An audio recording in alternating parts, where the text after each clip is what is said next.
What if I told you the most advanced fighter jet ever built is one most people have never truly seen in combat? A machine so stealthy, so dominant, that even America's closest allies were never allowed to buy it. This is the story of the F-22 Raptor, the jet that was built to rule the skies, but slowly became a victim of politics, secrecy, and timing.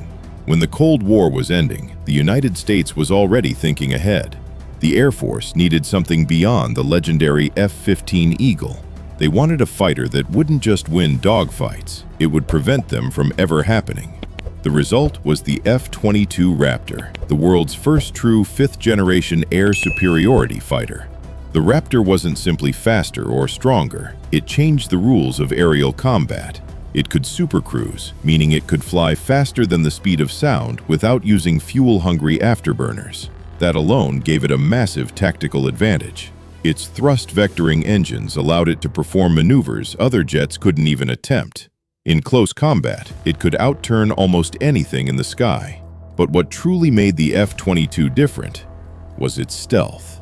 Every weapon it carried, air-to-air missiles or precision-guided bombs, was hidden inside internal bays. No external payloads, no radar reflections. On enemy radar screens, the Raptor could appear as nothing more than a small bird, or nothing at all. It could detect threats long before being detected itself.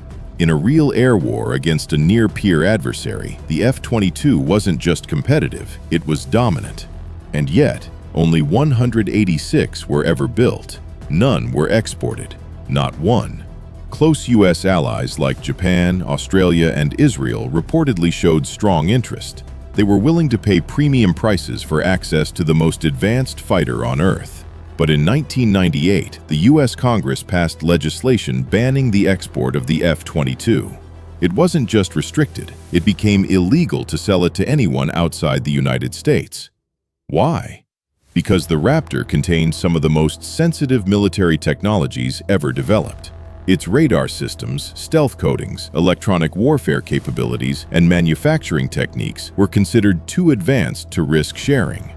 The fear wasn't just about allies misusing it, it was about espionage. Both China and Russia had previously been accused of acquiring sensitive military data. In 2016, reports revealed that hackers had accessed design information related to aircraft like the F-35, the C-130, and even aspects of the F-22 program. The possibility of exporting the Raptor, only to see similar technology appear in a rival nation's next-generation fighter, was a risk lawmakers weren't willing to take. And history made them cautious. Iran still operates aging F-14 Tomcats purchased before the 1979 revolution. Venezuela has flown American-made F-16s for years. Even China's J-10 fighter has long been rumored to have design influences that trace back to Western technology transfers decades ago.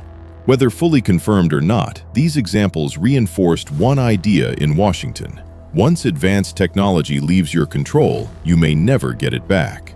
There were discussions inside the Pentagon about a downgraded export version of the F-22. Feasibility studies were conducted. Analysts examined whether a less sensitive model could be sold abroad. But the funding never materialized, and Congress never approved it.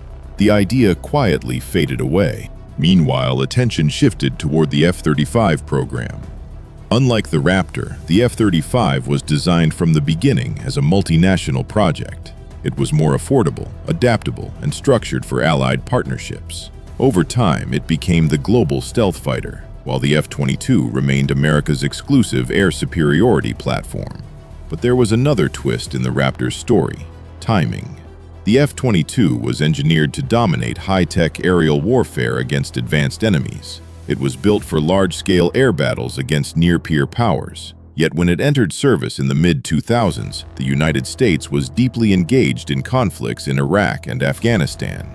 These wars required surveillance drones, precision ground strikes, and counterinsurgency tools, not air-to-air dominance.